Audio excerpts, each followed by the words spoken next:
US Defense Secretary Lloyd Austin has so far been unable to speak with China's top general despite multiple attempts to set up talks, US defense officials said on Friday.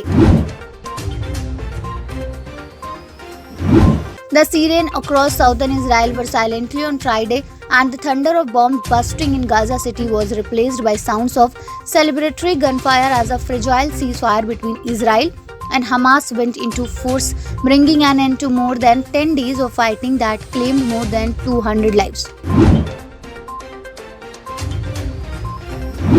In a major cybersecurity incident, the personal data of 45 lakh Air India flyers worldwide has leaked. The entire personal data base of Air India passengers registered over a period of nearly 10 years.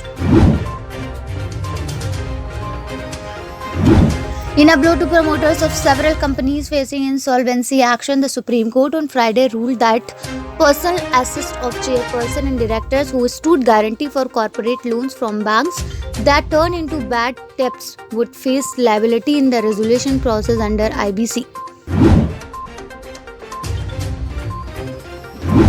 BMC has received a fourth proposal from vaccine maker from its global expressions of interest from buying vaccine. Officials said the fourth proposal is also for supply of Russia's Sputnik V. BMC has so far got all three proposals, all for Sputnik V.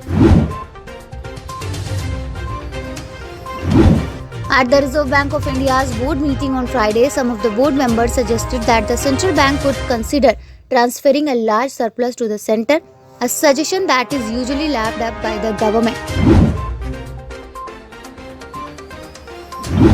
Despite the damage caused by the record rise in COVID-19 cases, India remains the greatest rising power on the planet and has a number of fundamental strengths that will make it one of the most powerful countries in the world, according to a report published in a Saudi daily. President Joe Biden will host George Floyd's family at the White House Tuesday to mark the first anniversary of his death at the hand of white Minneapolis police officer. The Information Technology Ministry has written to all social media companies asking them to take down any content that refer to an Indian variant of the coronavirus, according to a letter issued on Friday, which was seen by Reuters. Shah Rukh Khan and Gauri Khan's daughter has turned a year older today, and for the same, Gauri took to Instagram to wish her pretty daughter on 21st birthday. She posted a stunning picture of her Suhana donning a polka dot dress on a chair with her handbag.